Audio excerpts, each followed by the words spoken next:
Penasihat hukum terdakwa kasus korupsi proyek BTS Kominfo Irwan Hermawan mengungkap ada pihak yang mengembalikan dana 27 miliar rupiah. Sementara Kejaksaan Agung menyatakan belum menerima informasi terkait pengembalian dana 27 miliar rupiah itu. Sebentar dulu, biar ada dokumentasi saya. Kejaksaan Agung menyatakan hingga kini belum mendapatkan informasi soal pengembalian dana 27 miliar rupiah sebagaimana dinyatakan pengacara terdakwa kasus korupsi proyek BTS Kominfo Irwan Hermawan. Kapus Penkum Kejagung Ketut Sumedana menyatakan belum ada koordinasi dari pihak terdakwa Direktur Solitex Media Energy Irwan Hermawan mengenai pengembalian uang ini. Sampai saat ini belum menerima informasi mengenai pengembalian. Ya, belum menerima. Ya, kalau ada isu sudah dikembalikan itu jawab sampai saat ini detik ini belum kami menerima. Tapi saya apapun yang disampaikan untuk kebaikan, untuk dalam proses hukum penegakan hukum menjadi lebih bagus ke depannya, silakan. Kami welcome. Silakan datang ke kantor Kejaksaan Agung dan semua orang sudah tahu kan, atau di Kejaksaan Negeri Selatan karena sudah ada dalam tahap proses persidangan. Ya, di mana aja kami siap menerima. Tidak harus ada koordinasi sejak lebih awal karena kan yang ini biasa di kita, penerimaan uang dari pelaku tindak pidana atau dari tersangka, dari terdakwa, bahkan dari terpidana kapanpun dalam satu proses penegakan hukum ini hal yang biasa. Pengacara terdakwa kasus korupsi proyek BTS Kominfo Irwan Hermawan, Magdir Ismail menyatakan hari Selasa kemarin pihaknya menerima pengembalian uang sebanyak 27 miliar rupiah. Magdir menyebut uang tersebut dikembalikan oleh pihak swasta. Melalui pesan singkat ke Kompas TV, Magdir mengatakan benar diserahkan kemarin oleh pihak swasta. Uang kami terima dalam bentuk mata uang asing dolar Amerika. Uang tersebut kami simpan di tempat yang aman. Kami belum memberitahu kejaksaan secara resmi. Pengembalian uang 27 miliar rupiah hanya berselang sehari setelah Menpora Dito Aryo Tejo diperiksa Kejaksaan Agung. Senin kemarin, Dito Aryo Tejo diklarifikasi Kejaksaan Agung soal isu aliran dana 27 miliar rupiah yang diduga terkait kasus BTS Kominfo. Nama Dito sempat disebut dalam berita acara pemeriksaan terdakwa korupsi proyek BTS Kominfo Irwan Hermawan. Dalam BAP-nya, Irwan Hermawan menyebut Dito sebagai salah satu pihak yang ikut menerima aliran dana dalam kasus BTS Kominfo pada November-Desember tahun lalu. Uang tersebut diduga untuk mengamankan penyidikan kasus korupsi BTS Kominfo di Kejaksaan Agung. Dito telah membantah dirinya menerima uang 27 miliar rupiah. Pak Dito, itu 27 miliar buat penanganan perkara Pak ya? Pak, 27 miliar itu buat pengamanan perkara bener? Pengamanan perkara BTS? Untuk materi yang berwenang ya? Pengaruh BTS nggak 27 miliar? Anda benar nggak terima ke? Dalam sidang perdana kemarin, Komisaris PT Solitex Media Sinergi Irwan Hermawan didakwa telah melakukan tindak pidana korupsi dan memperkaya diri sebesar 119 miliar rupiah dari proyek BTS 4G Kominfo. Tim Liputan, Kompas TV.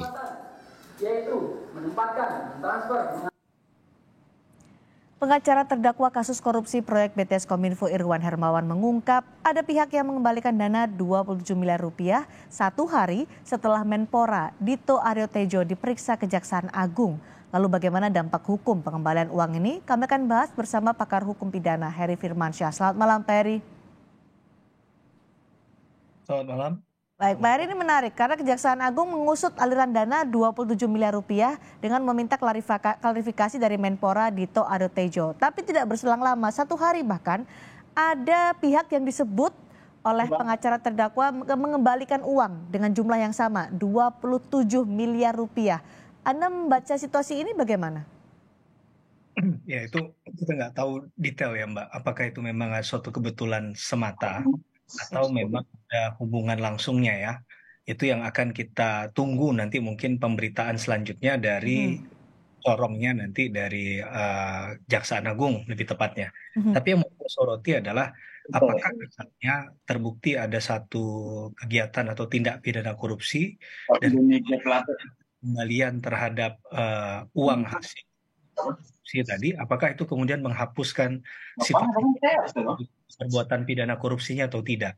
Mhm. Ya, yang pasti adalah di Undang-Undang Tipikor, Undang-Undang 31 tahun 1999, Junto 20 tahun 2001, itu kan di pasal 4 mengatakan bahwa pengembalian uang hasil kerugian tindak pidana korupsi tidak menghapuskan perbuatan pidananya. Ya. Itu tidak ada pengaruhnya begitu ya. Mhm. Dan biasanya kalau kita mau bicara tentang reward harusnya bukan pada saat orang itu sudah diketahui proses tindak pidana korupsinya dijalankan oleh penegak hukum ya, Mhm. tapi mungkin pada proses pencegahan. Jadi kalau ada berupa reward itu bukan pada saat penegakan hukumnya sudah berlangsung. Karena dalam tahapan KUHP itu kan ada penyelidikan, ada penyidikan ya, Ya. Mbak. Mungkin jauh sebelum masuk ke tahap penyelidikan dan memang dengan niat baik dari orang tersebut mengembalikan uangnya, mungkin saja hal ini kan jadi satu pertimbangan penyidik untuk apakah meneruskan atau tidak meneruskan dan lain sebagainya. Dan di sisi yang lain, yang dikembalikan senilai A katakanlah. Ya. Apakah nilai kerugian negara yang ditimbulkan itu memang A atau melebihi dari A tadi? Nah ini kan penting untuk kita ketahui bersama ya, jangan sampai ingin menggugurkan perbuatan pidananya dengan mengembalikan nilai yang tidak setimpal. Nah ini juga menurut saya kita nggak hanya bicara hukum itu sebagai legal justice, tapi ada moral justice dan social justice, Mbak Cynthia. Mhm, mhm. Jadi siapapun yang mengembalikan uang 27 miliar rupiah itu harus diusut sejauh mana, Pak Heri? Tetap, karena sekali lagi ini bukan berarti dengan mengembalikan selesai. Ini kan kita tadi sudah katakan di Undang-Undang Tipikor mengatakan demikian ya. Mhm. Nah, tahapan mana dia mengembalikan itu? Oke. Kalau ternyata ada dari 4 pelaku kejahatan, 3 sudah diproses hukum dan 1 dia mengembalikan karena mengetahui yang 3 diproses. Ini bagaimana sih fairness-nya dan juga kita kembali kepada legalitas hukum pasal 4 tadi. Kan begitu ya. Undang-Undang Tipikor itu sudah tegas menyatakan itu tanpa pengecualian, Mbak Cynthia. Jadi tidak bisa menggugurkan, tidak bisa menghapus keterlibatan pihak-pihak yang terkait yang dalam pengusutan saat ini. Betul, betul Mbak Cynthia. Mungkinkah itu nanti jadi penilaian di tahapan pembuktian atau nanti putusan hakim, Ya. itu sah saja. Tapi bukan berarti itu kemudian menolkan atau mengembalikan sebelum tidak adanya tindak pidana. Ini kan jadi hal yang perlu kita pahamkan bersama ya, gitu. Apakah dengan pengembalian uang itu tidak menggugurkan proses hukum yang sedang berjalan, termasuk dengan pihak-pihak yang terkait dalam kasus itu? Tapi untuk mengurangi hukuman apakah bisa? Ya, kalau kita bicara tentang sistem reward and punishment, bahwa stick and carrot katakanlah kalau orang berbaik kita juga mengapresiasi, dalam batas itu mungkin ada nilai yang bisa kita pahami secara nilai kewajaran. Tapi sejauh mana berpengaruh dan berapa besarnya, tentunya ya sekali lagi bukan hal yang kemudian melupakan apa yang sudah dilakukan begitu ya. Dan dari misalnya akan diputus dari 15 tahun penjara kemudian jadi 1 tahun penjara misalnya, itu kan secara nilai akar logika berpikir juga sangat jauh ya Mbak Cynthia ya. Apalagi kita ingatkan bahwa kejahatan korupsi ini sifatnya adalah masif, ini bukan hanya 1-2 korbannya tapi seluruh warga negara Indonesia. Dan saya sangat yakin dan percaya banyak masyarakat yang kemudian akan memberikan katakanlah feedback yang keras dan juga mungkin negatif ya terhadap pertimbangan-pertimbangan yang seperti itu. Tapi bagaimanapun ada independensi hakim, kita harus hormati, tapi tentunya hakim harus berhati-hati, tidak hanya bicara tentang intelektualitas juga, tapi juga harus tentang nilai moralitas dalam membuat putusannya.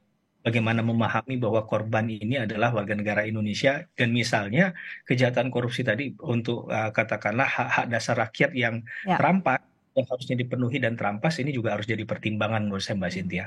Informasi soal pengembalian dana 27 miliar ini kan datang dari pengacara terdakwa Iwan Hermawan ya, soal 27 miliar rupiah ini. Kejagung menyatakan saya belum mendapat informasi, Kejagung belum mendapatkan informasi soal itu. Harus dijelaskan seterang benderang apakah pengembalian uang 27 miliar rupiah ini supaya masyarakat dan publik juga tahu ini bukan akhirnya tidak bisa menggugurkan apapun proses hukum yang sedang berlaku bagi orang-orang yang terlibat.